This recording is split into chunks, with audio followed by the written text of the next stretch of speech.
Hello and welcome back to Catch and Cook California. I'm Kevin, this is Miso, and this is video number 21 in my series, How to Freedive Spearfish California. Today, it's all about California halibut.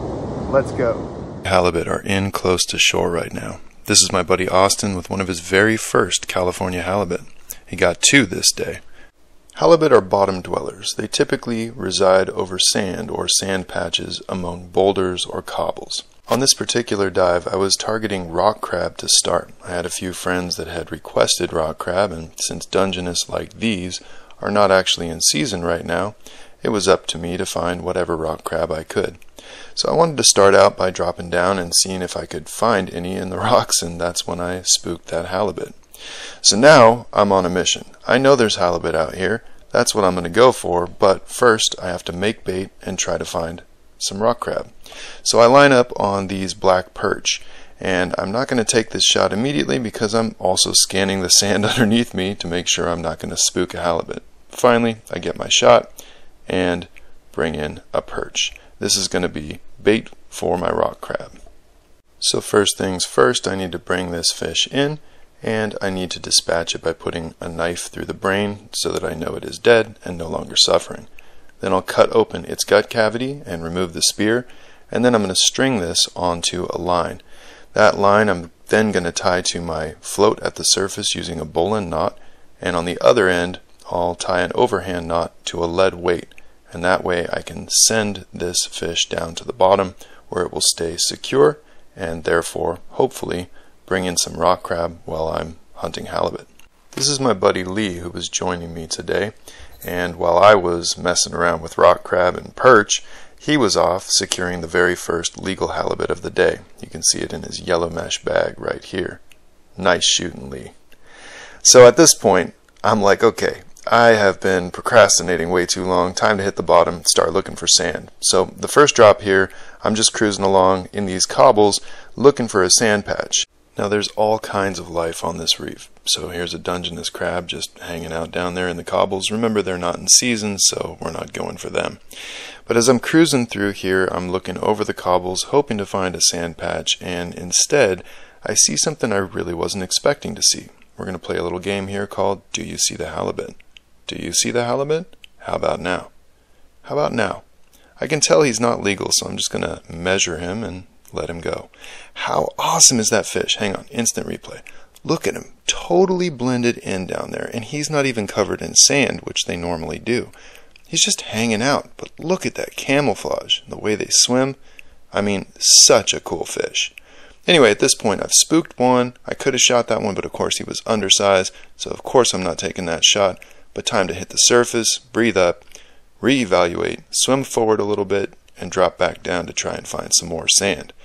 So now that I found some sand, I'm cruising along. I'm looking for any little, undulation or variation in the patterning, like this Dungeness crab buried in the sand. I'm looking for, any kind of edge of a fin, an eye, anything like that that might alert me to something different than everything else around. On this drop, I had to stop for a moment. This is a sea sponge. I know I always make the joke, but yeah, SpongeBob SquarePants without the square pants. A huge school of pile perch here, absolutely beautiful, and some walleye perch in there as well. This got me thinking, with all these fish cruising around, maybe there's another halibut underneath them. So I kept cruising forward and finally found this sand patch. So let's keep playing the game. Do you see the halibut? How about now? Do you see the halibut? Keep looking. Keep looking. Center of the screen, all I'm seeing is that little V shape. Do you see it now? How about now?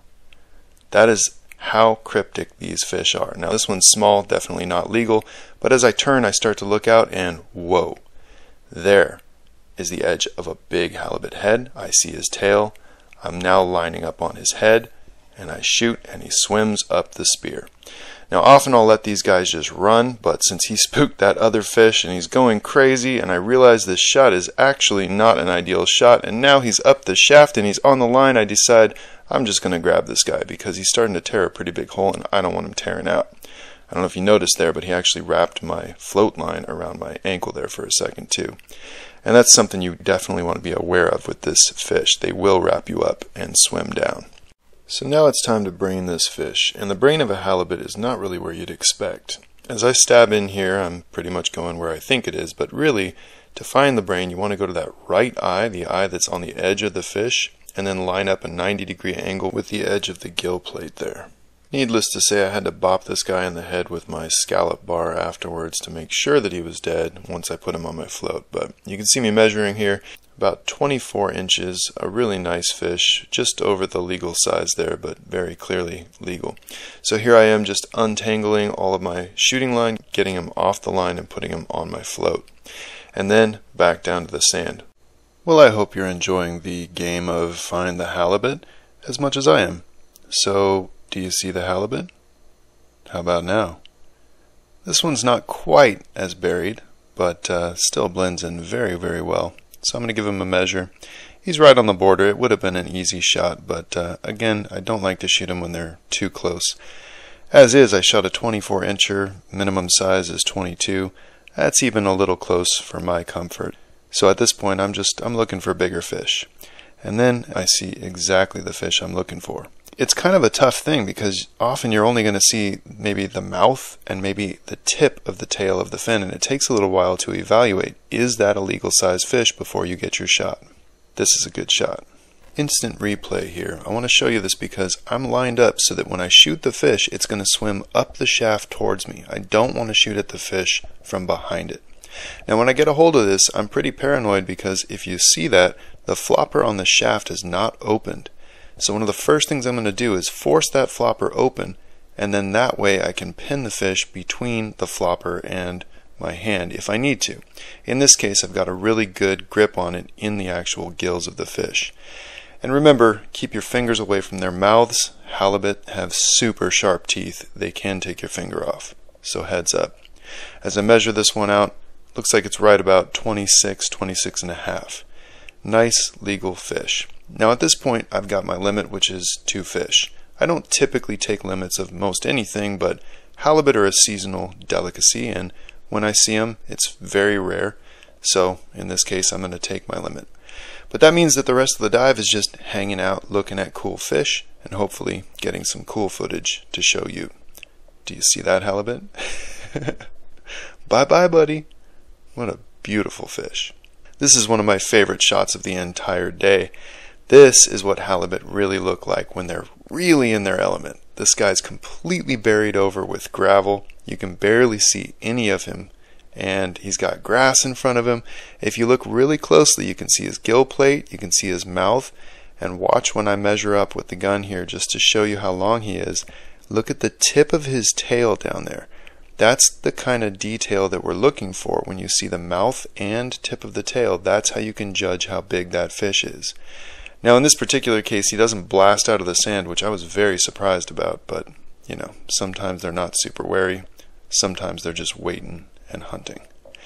So I grabbed some sea urchin. This looks kind of purple, but it's actually a maroon color. This is a red sea urchin. I cracked this one open, and turned out that the uni was in great shape. This isn't really uni season right now. Uni season is really in the fall and the winter, but on occasion when we dive for them, we still get good uni in the middle of summer.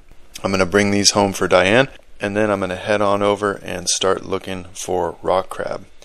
Funny enough, I actually went back to the perch that I had shot. There were 2 rock crab on it and a lingcod watching it, and I thought I was recording and I wasn't. So you don't get to see that, you just get to see me grab a few red rocks.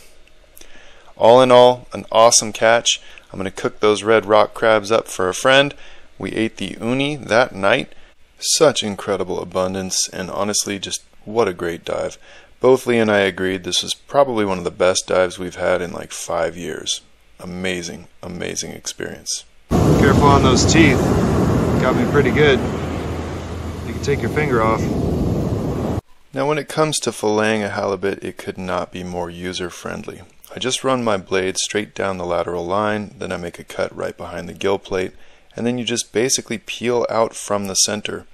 And as long as you're running your filleting knife right along those bones, which are quite thick and very difficult to cut through, you end up with 4 even fillets that are basically the size of a fillet of a smaller to medium-sized lingcod. Really user-friendly and absolutely beautiful fish to fillet. Once you've done one half, just rinse and repeat on the other side. So they've adapted to have no coloration on the bottom, and that way, you know, it doesn't matter if they stick out because this is always going to be down.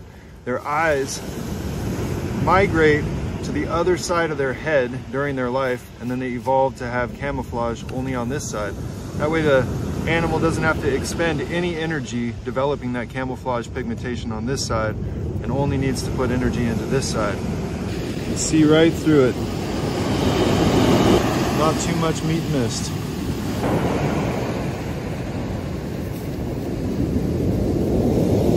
Just got back to the Bay Area from our halibut dive. Long dive, long drive, but we're back up here, rinsed the fillets, vacuum sealed them, and now we're gonna do a little cooking.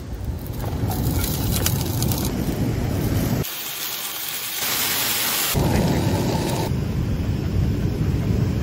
Ready? Go get it. Good doggy. Bring it here, pup. Good girl, right here. Right here. What a good doggy. Good girl.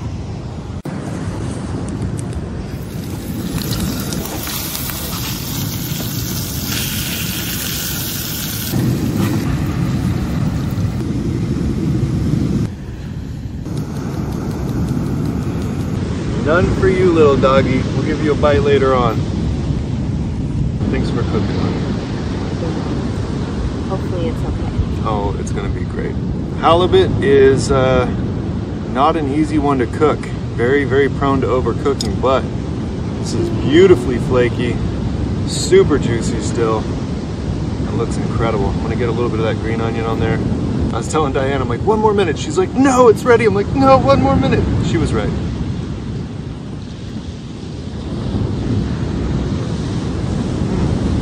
Wow. I like the miso. Yeah, that's a delicious fish. No doubt about it. The green onion is good too. Totally. This fish is beautiful. Just perfectly flaking apart. Way better than the first time we tried it. Yeah. Purple rice. Broccoli.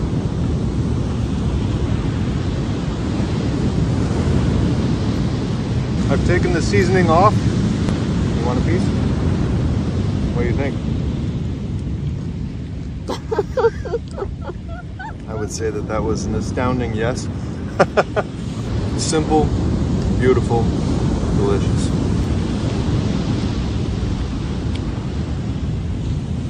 Oh, Miso's meeting a doggy in the background. They're doing the doggy rounds. Okay, we're gonna have to go get Miso.